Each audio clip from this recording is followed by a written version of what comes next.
Merci, frère Demos, frère Chakarian ou Demos Chakarian et frère Carl Williams et les délégués, tous. Je trouve vraiment que ce frère, le laboureur, là, a vraiment exprimé ce que je voulais dire ce soir, qu'il m'a enlevé les mots de la bouche. En effet, j'ai aimé je crois, cette convention plus que toute autre convention à laquelle j'ai jamais participé. Je n'ai jamais vu dans une convention plus d'harmonie et autant de véritable communion et de véritable amour fraternel. Une autre chose que j'ai faite, c'est que j'ai rencontré beaucoup de nouveaux délégués du ciel, de nouveaux frères à qui j'ai eu le privilège de serrer la main et de parler. Il y a quelques soirs, j'écoutais le frère Baptiste qui est assis là. Son nom m'échappe. Irvin, et il m'a apporté une carte qui venait de...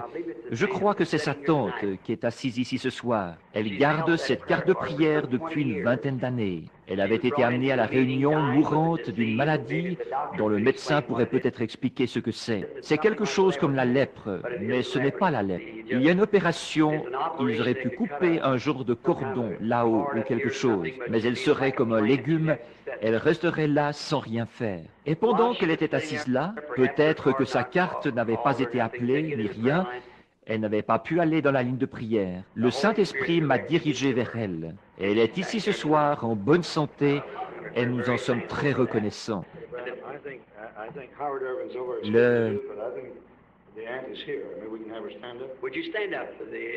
Voulez-vous vous lever, la tante de...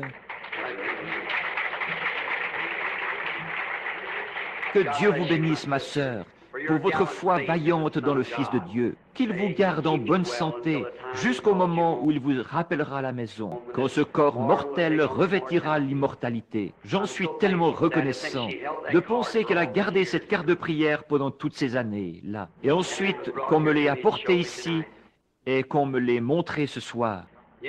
Vous savez, je disais que c'est comme du pain sur l'eau. Ça revient vers vous quand vous essayez de faire quelque chose pour quelqu'un d'autre. Maintenant, j'ai aussi eu le privilège de rencontrer beaucoup de ces bons prédicateurs. Et j'apprécie vraiment leur bonne communion fraternelle, cette collaboration. Frère Karl a annoncé que je reviendrai l'année prochaine. Si le Seigneur le veut et que nous sommes ici sur terre. Eh bien, j'espère revoir chacun de vous ici l'année prochaine. Et que chacun amène un autre délégué avec lui et avec elle. Maintenant, il y a juste une chose au sujet de laquelle j'aimerais dire un petit quelque chose, peut-être pendant un instant seulement. En effet, le Dr. Reed va parler après. Et je suis venu jusqu'ici ce soir. J'ai fait 250 000 pour faire ce voyage pour entendre le Dr. Reed. Et c'est qu'il est arrivé quelque chose dernièrement Mais le Dr. Reed, je ferais 1000 milles en voiture pour aller l'écouter. Mais il y a eu quelque chose depuis que je suis venu ici, je ferais 1000 milles rien que pour entendre ce que j'ai entendu tout dernièrement. Quelque chose de tellement merveilleux, quelque chose que la chair et le sang ne peuvent pas révéler. Il faut le Saint-Esprit pour le faire. Et de voir quelqu'un qui a donné un tel encouragement à ma vie. Et certainement que j'en serai très reconnaissant tout le reste de ma vie. Ce que je voulais dire, c'était... Si jamais je dois me faire opérer, faire appel à un médecin, venez à moi, Dr. Reed, tout de suite. Je peux mettre ma confiance dans un homme pour m'opérer, si j'avais besoin d'en subir une, dans des mains qui croient en Dieu.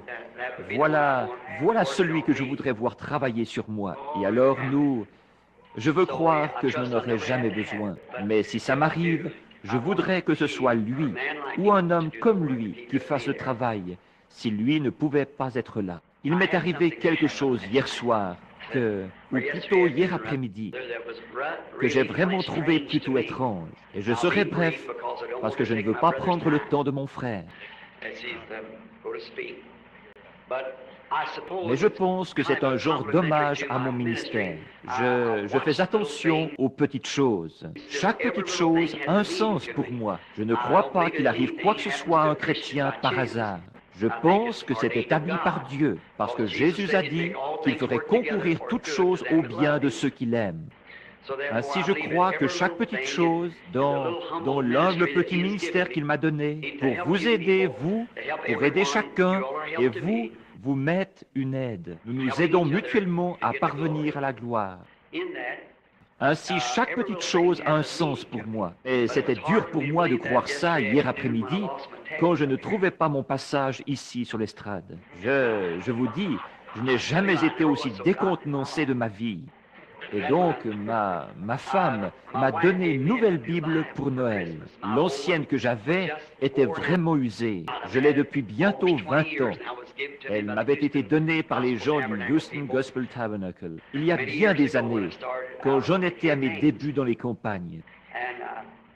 Et donc, je la chéris vraiment beaucoup. Et les feuilles et les pages, d'avoir traversé la mer et tout autour, au point que c'est en train de tout se détacher. Et je choisis une page, peut-être dans la Genèse, et je dois aller voir dans le Deutéronome quelque part pour trouver ça, vous savez, là où je l'ai reglissé dans la Bible.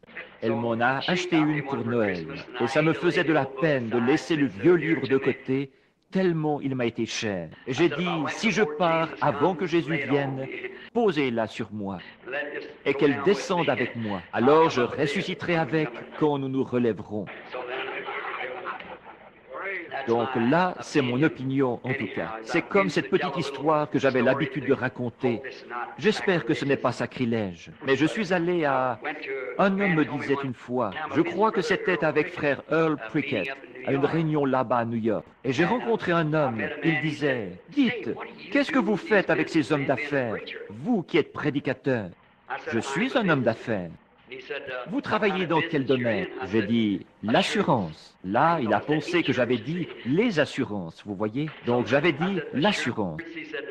Il a dit, oh, quel genre d'assurance est-ce que vous vendez?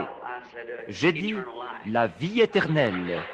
Éternelle. J'ai dit, je ne la vends pas. Je ne suis qu'un simple assuré moi-même.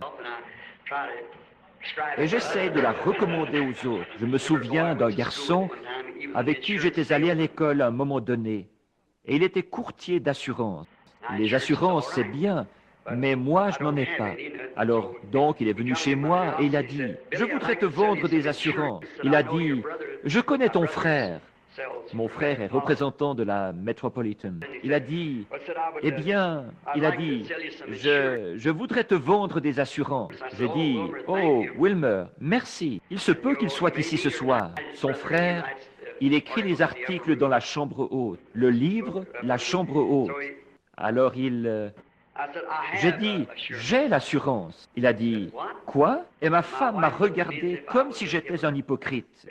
Et j'ai dit, alors elle a dit, Billy? Et j'ai dit, oui, j'ai l'assurance. Et il a dit, oh, je suis désolé. Il a dit, j'avais entendu dire que tu n'étais pas assuré. Et j'ai dit, non, j'ai l'assurance. Et il m'a saisi ce que j'avais dit là. Il a dit, qu'est-ce que tu as dit? J'ai dit, l'assurance. Et il a dit, eh bien, qu'est-ce que tu veux dire? J'ai dit, assurance bénie, Jésus est à moi.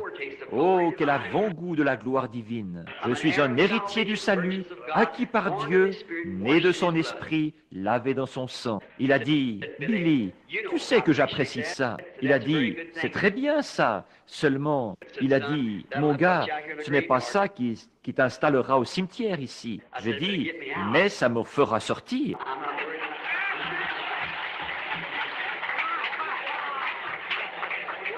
Je ne me fais pas de soucis pour y entrer, il s'agit d'en sortir, vous voyez.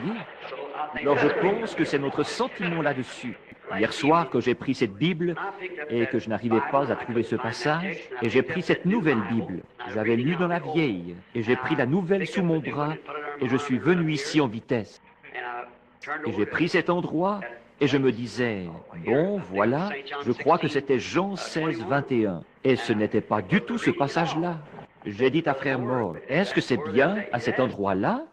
Oui. Et j'ai regardé de nouveau, et ce n'était pas là.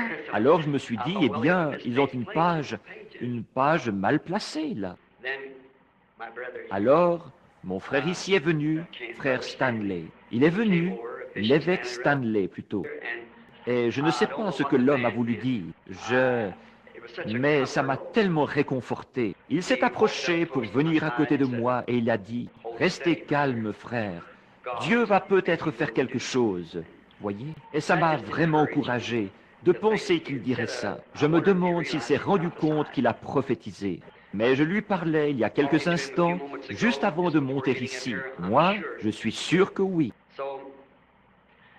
Donc j'ai apporté mon message sur les douleurs de l'enfantement, et ainsi de suite. Et ma manière un peu primitive de le faire, en parlant du nénuphar, et comment il naît en bas, et il est conçu, et il monte, et il tire le soleil, les gouttes de rosée, et ainsi de suite. Et puis la corruption, d'où il doit mourir, d'où il doit naître plutôt pour sortir. Et j'essayais de faire une illustration de l'Église, tout comme le médecin ici, s'il allait soigner un malade. On a des médecins aujourd'hui qui disent, vous pouvez vous frotter le pied sur l'arrière du talon et guérir le cancer que vous avez au visage, vous voyez? Mais un bon docteur n'écouterait pas une chose pareille. Il soigne le patient selon le livre qu'il étudie sur la recherche médicale. Et c'est de cette manière-là que j'essaye de soigner le malade. Quand je vois l'Église malade, je ne veux pas essayer de leur dire qu'il leur faut une nouvelle poignée de main ou quelque chose, une nouvelle organisation. Je dois le soigner selon le livre que je connais, vous voyez. Et ainsi, quand je vois l'Église qui a l'air de faire une rougeole, je veux prendre l'ordonnance même dont je pense qu'elle est la bonne, et pour la rougeole, pour enlever ça de l'Église. Quand je vois le péché s'y déclarer, c'est pareil. J'ai essayé de faire une comparaison avec Ésaü et Jacob, et ensuite suivre ça dans le temps. Et je ne vais pas entrer là-dedans. Mais pour en venir à la dernière partie, au dernier passage de l'Écriture que j'ai pris, où je faisais la comparaison, pas de façon contraire aux Écritures, mais comme Jésus a dit qu'il en serait. Ce que le grand médecin a dit, que l'état de l'Église serait dans les derniers jours, que ce serait une Laodicée, une Église riche, aveugle, nue, pauvre, et que ce serait comparable au temps de Sodome. Or, nous savons que c'est la vérité. Si vous le remarquez, historiquement, il a parlé du temps de Noé en premier, et ensuite du temps de Sodome. Et c'est exactement comme ça que ça s'est déplacé, exactement de la même manière. Et l'histoire, très souvent, elle se répète. L'histoire se répète. Et c'est pareil pour les promesses de la Bible. Par exemple, comme dans Matthieu 3, où il est dit, « J'ai appelé mon fils hors d'Égypte ». Maintenant, si vous allez chercher la référence pour ça, il s'agissait de Jacob, son fils, qu'il avait appelé hors d'Égypte. C'était son fils mineur, mais son grand-fils, Jésus, a été appelé hors d'Égypte aussi. Donc, il y avait à ça une réponse composée. Donc, et vu qu'ils en parlaient beaucoup, et alors j'ai apporté mes pensées là-dessus, et je suis sorti descendu de l'estrade, et je suis sorti. Mes enfants, en rentrant à la maison, voulaient s'arrêter quelque part par ici pour prendre un sandwich. Et je suis entré, ma femme m'a dit, « Billy, j'étais tellement mal à l'aise que je ne savais pas quoi faire. » Elle a dit, « C'est moi qui t'ai donné cette Bible. » J'ai dit, « Ce n'est pas toi qui l'as écrite. Et ce n'est pas toi qui l'as assemblée, chérie. » Elle a dit, « Mais rien que de penser que je t'avais donné une Bible qui avait un défaut. » Je dis, « Eh bien, peut-être que ce n'en était pas un. » Alors, un des enfants l'a prise, et on tâtait les pages. Non, elle avait l'air correcte. Mais tout en bas, c'était 2 pages qui étaient collées ensemble, vous voyez. Le chapitre 16 était de ce côté-ci. Et puis la suite du chapitre 16 venait sur l'autre côté. Et le 17e commençait sur la... Vous voyez, c'est parfaitement, exactement la même chose d'un bord à l'autre. Et ce papier Bible très fin qui était collé, et je lisais dans le chapitre 17 pendant tout ce temps-là, au lieu du chapitre 16. Et j'ai pensé, oh Dieu, pourquoi tu fais ça? Pourquoi a-t-il fallu qu'une telle chose arrive là? C'est moi qui sondais, vous voyez, pour voir ce qu'il en était. Parce que je pense que rien n'arrive par hasard. Et je pensais au réconfort du frère ici, qui était venu me dire, restez calme, lui qui était prêtre, restez calme, peut-être que Dieu va faire quelque chose, ou quelque chose du genre. Et je me disais, comment est-ce possible? Et puis, pendant que j'étais assis là, comme un coup de tonnerre du ciel, ça m'est venu. Maintenant, ceci n'aura peut-être pas de sens pour vous, mais pour moi, ça en a. Vous voyez? Je me souviens dans Luc, chapitre 4, que Jésus est entré dans la synagogue de Nazareth, là où il avait été élevé, selon son habitude d'entrer dans l'église, dans la synagogue, le jour du sabbat. Et quand il l'a fait, nous remarquons là que le prêtre lui a donné la Bible, le rouleau. Jésus, en parcourant le rouleau, a trouvé un endroit particulier, Ésaïe 61, et il a lu le passage de l'Écriture. Ensuite, il a remis la Bible au ministre du culte. Et puis, quand il s'est tourné vers l'auditoire, tous les yeux étaient fixés sur lui. Et il a dit, « Aujourd'hui, cette écriture est accomplie. » Et nous savons combien cette lecture de l'écriture était étrange, parce qu'il avait pris seulement une partie des versets 1 et 2 d'Ésaïe 61, 1 et 2. Mais il a lu jusqu'à cet endroit-ci, « L'Esprit du Seigneur est sur moi, pour panser ceux qui ont le cœur brisé, et pour guérir les malades, et pour ouvrir les yeux aveuglés, et pour publier une année de grâce du Seigneur. » Et là, il s'est arrêté. En effet, ce qui suivait, c'était d'apporter le jugement, ce qui allait s'appliquer à sa seconde venue, pas à sa première venue. Alors il s'est arrêté. Il s'est retourné et il a dit, « Aujourd'hui, cette écriture est accomplie. » Comme c'était direct. Et quelle déclaration c'était pour les docteurs et les personnes qui étaient présentes. Il ait pu l'exprimer clairement aux gens. Aujourd'hui, cette écriture est accomplie. En effet, il était là, le Messie, et pourtant, il n'y croyait pas. Il était là, le oint pour cette heure-là. Chaque parcelle de son ministère, dès sa naissance, avait prouvé qu'il était ce qu'il était. Et pourtant, il ne pouvait pas le croire. Quelle déclaration! Mais il pourrait dire aujourd'hui, et s'il y avait eu quelqu'un pour leur ouvrir les yeux, ils auraient pu savoir dans quel jour il vivait, puisque c'était son heure, puisqu'il était en plein là, en train de faire exactement ce que les Écritures, tous les prophètes avaient dit qu'il allait se produire en ce jour-là. Il était là, en train de faire exactement ce que Dieu avait prophétisé qu'il allait arriver. Comment ont-ils manqué de le voir? Ils auraient dû savoir tout de suite en voyant ce qu'était son ministère. Voilà le Messie. Il l'aurait su parce qu'il avait dit « L'Écriture est accomplie ». Je pense à aujourd'hui. Et remarquez ce que c'était. Alors que le prêtre remettait la parole était lue, redonnée au prêtre. Et la dernière citation de mon texte que j'avais et de mes passages de l'Écriture que j'avais notés, c'était Luc 17, 30, où Jésus se reporte à ce jour-ci dans lequel nous vivons. L'âge de Laodicée, riche et pourtant pourri dans la politique des églises et la politique nationale, vraiment pourri au possible. Et puis il a dit, comme il en fut du temps de Lot, il en sera de même à la venue du temps de la fin. Remarquez ce qu'il a dit là. Au jour où le Fils de l'homme sera révélé. Vous voyez, au jour où le Fils de l'homme sera révélé. J'aimerais attirer votre attention. Vous voyez, il est venu en 3 noms. Il est venu comme Fils de l'homme, c'est-à-dire prophète. Et c'est ce qu'il a fait. Il a prouvé son ministère en étant prophète. Nous savons tous ça. Chacun de nous le sait. Il n'a jamais dit qu'il était le Fils de Dieu. Il a dit qu'il était le Fils de l'homme. Maintenant, aujourd'hui, il est le Fils de Dieu. C'est-à-dire qu'il est revenu. Et maintenant, il est sous la forme du Saint-Esprit, la personne invisible. Mais quand même Dieu, le Fils de Dieu. Dans le millénium, il s'assoit sur le trône de son Père. Alors, il sera fils de David. Il s'est d'abord révélé en tant que fils de l'homme, un prophète. Dans cet âge-ci, tout le long de l'âge de l'Église, fils de l'homme ou fils de Dieu.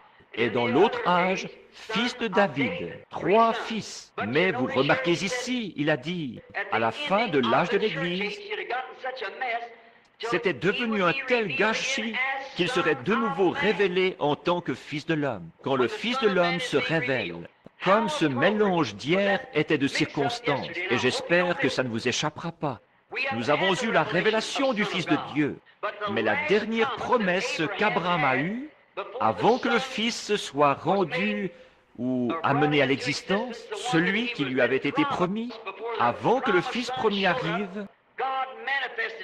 Dieu s'est manifesté là-bas à Sodome en tant que prophète, en tant qu'homme dans la chair. Dieu, Elohim, comme j'ai entendu quelqu'un le dire il y a un moment, alors que la divinité était en lui corporellement. Il était la plénitude. Elohim est la plénitude de la divinité corporellement. Et nous remarquons là, quand quand Abraham l'a vu venir, il a dit, mon Seigneur. Ils étaient trois.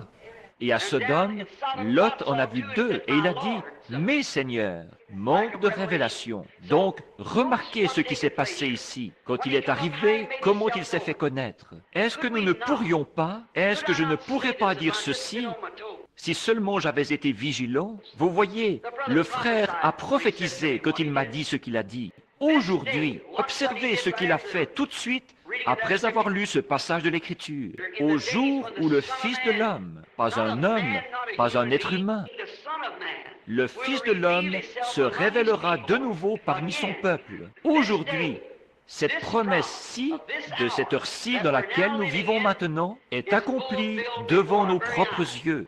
Il s'est tout de suite tourné vers l'Assemblée, et avec 10 ou 12, quel qu'en soit le nombre parmi l'auditoire, des inconnus, il a fait exactement la même chose qu'il avait faite à Sodome. Aujourd'hui, cette écriture a été manifestée devant vous. Elle a été confirmée devant vous. Alors, mon frère, ma sœur, délégués, prédicateurs, quoi que nous soyons ici, enfants de Dieu, combien proches sommes-nous de sa venue alors? Si maintenant nous voyons l'écriture qu'il a promise, juste avant que le feu tombe à Sodome pour la brûler, et qu'il y a comparé ce jour-ci, et que nous voyons cette écriture s'accomplir en plein sous nos yeux, combien proches sommes-nous de la venue du Fils de Dieu alors? Combien proche est la manifestation des Écritures, comme il l'a fait à travers Abraham, en montrant l'Église en type, alors qu'il était la promesse à l'Église. Et maintenant, nous voyons la semence naturelle d'Abraham comme ils ont failli. Mais la semence royale d'Abraham, par la foi dans la parole promise, est en train d'être manifestée sur terre aujourd'hui. Nous sommes au temps de la fin, mon frère, mes sœurs. Nous sommes à la fin. Et nous n'avons pas un seul autre type. Je dois donner les Écritures en type parce que je n'ai pas assez d'instructions pour faire ressortir les mots et tout. Je fais un type, mais si je vois dans les ombres, si je n'avais jamais vu ma main et que je vois l'ombre, je saurais que j'ai 5 doigts. Et c'est comme ça que vous devez observer les types de l'Écriture de l'Ancien Testament. Qu'est-ce que cela fait? Cela préfigure ceci. Et Jésus a dit que Sodome était la préfiguration du temps de la fin maintenant. Et les passages même de l'Écriture qui étaient promis à Sodome, les passages même de l'Écriture qui se sont produits à Sodome, dont Jésus a dit qu'ils se répéteraient de nouveau en ce jour-ci, s'est dévoilé en plein devant nous aujourd'hui. Que Dieu vous bénisse. Ne le manquez pas. Et si je ne vous vois pas ici l'année prochaine, quand ils graviront les marches d'or, j'espère vous rencontrer là-haut. Que Dieu vous bénisse.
somebody.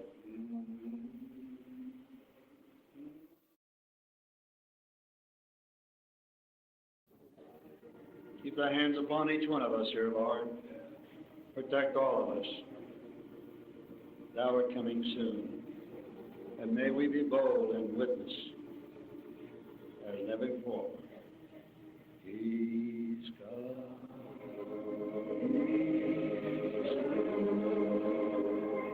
Hallelujah. Lord, pour out thy Spirit. Send the Holy Ghost and fire. Brand in our hearts, Lord. Impress upon us, Lord, this very thought of thy soon coming. It may be more, it may be night, we know.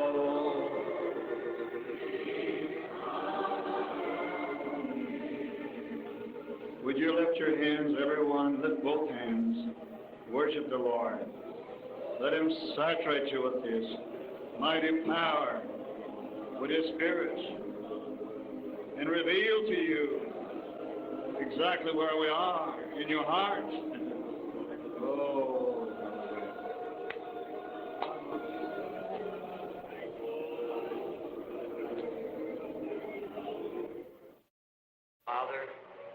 Père, nous sommes, selon les Écritures, nous voyons manifester devant nous le dernier signe et le dernier type.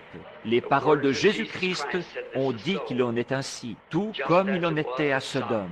Nous voyons le monde dans l'état où il est, nous voyons l'Église dans l'état où elle est, nous voyons les élus qui sont appelés à sortir de toutes les dénominations. La vie qui est dans ces endroits sort maintenant pour prendre la forme de la semence. Nous prions, Père Céleste, que nous nous réveillerons rapidement. Comme un frère vient de le dire maintenant, il a vu devant lui, et quand il avait les yeux fermés, des multitudes passaient devant lui. Ô Dieu, nous ressentons qu'il y a encore des multitudes qui n'ont pas encore été touchées. Aide-nous, Dieu bien-aimé, que nous repartions de cette convention avec un tel avertissement dans notre cœur,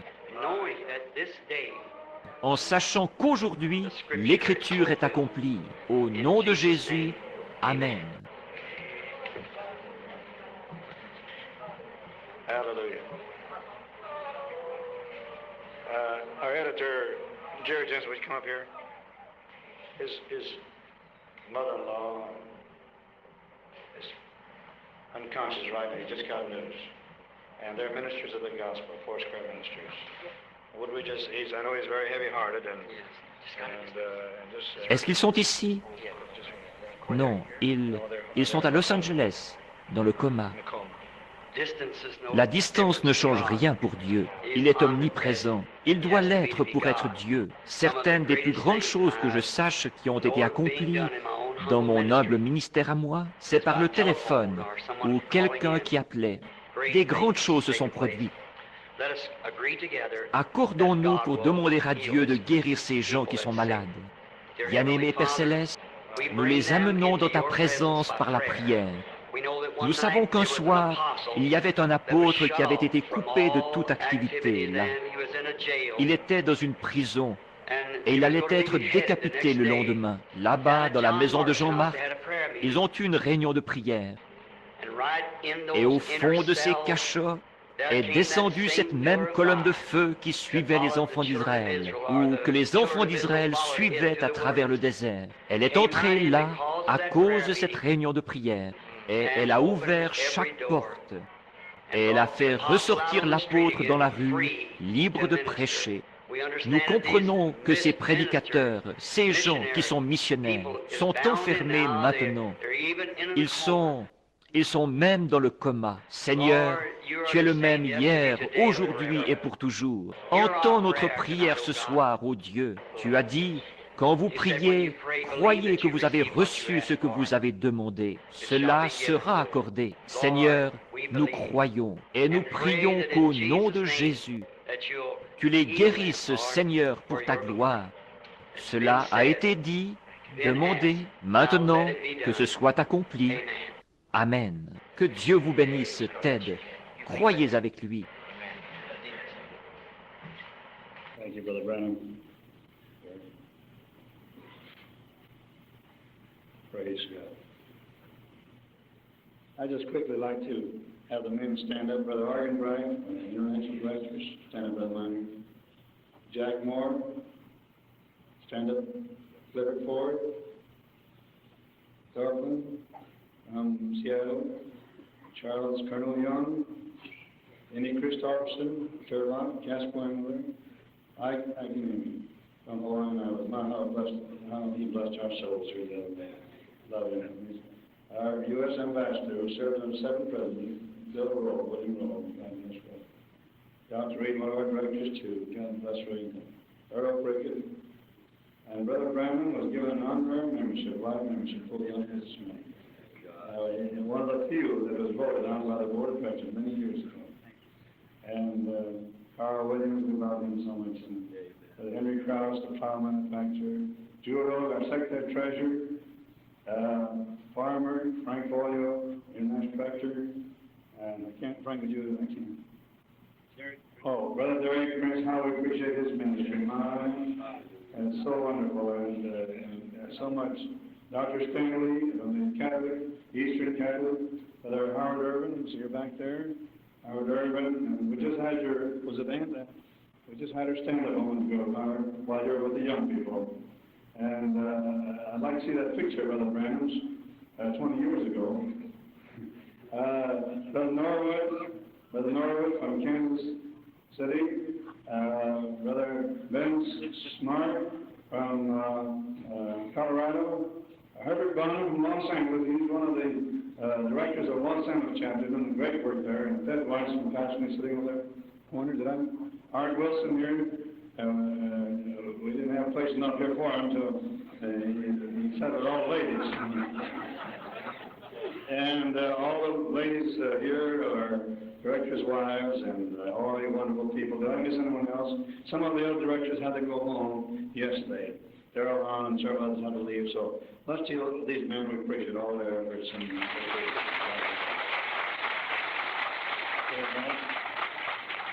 And miss anybody? Brother Branham, come here, Brother Branham.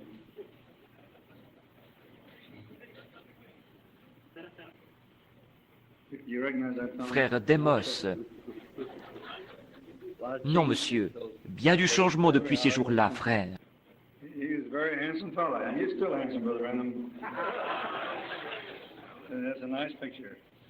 We had your Aunt Sistine a moment ago, too. And maybe you'd like to say a word, Howard?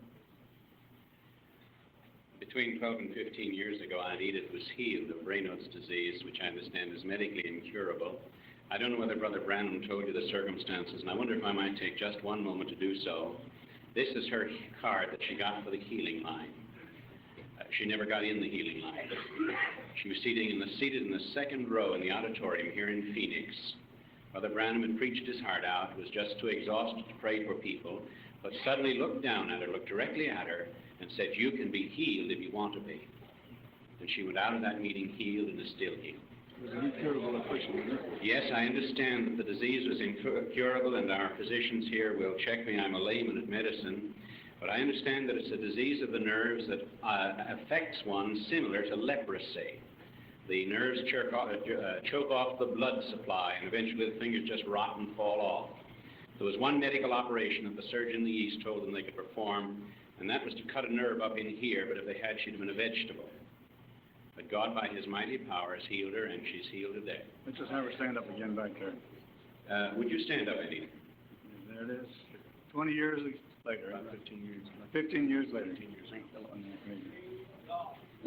Les hommes qu'ils auraient oubliés. Nous apprécions tous frère Shakarian, n'est-ce pas? Chacun de nous.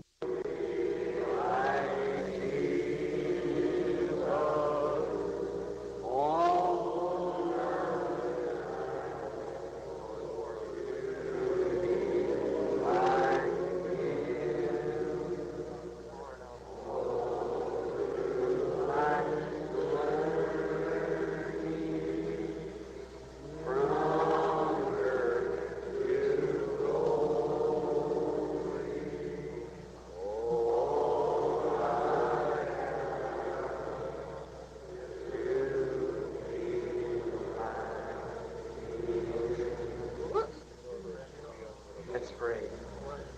Heavenly Father, we can visualize tonight of you standing by the side of the wall once and watching the people come by and put into the treasury of God. And you've seen this widow come by with just a small amount of money and just a few pennies of tithings, and perhaps had some children at home, but she was interested in the kingdom. There's no doubt that that has been recopied again tonight. There's been many people that's put in practically all they've got right here in this offering, because it has been so placed before us that there is a need and our hearts are in this, Father. I've often thought perhaps if I'd have been standing there, it'd been me looking at that widow, I'd have run to her and said, "Don't do it, sister. We don't need it." But maybe it would have been wrong. You never told her not to do it. You just stood and watched her do it. Or you know from her heart you'd repay her for that. Father, I know that you know the intents of every heart that's placed in here tonight. And what it's for the kingdom's sake, Lord, that this work that we're so wonderfully enjoying, this fellowship, Lord, of all of the great denominations of the world. We feel that we're such a privileged people to be here tonight in the presence of God, feeling this great word coming forth and making manifest, proving God being in our midst.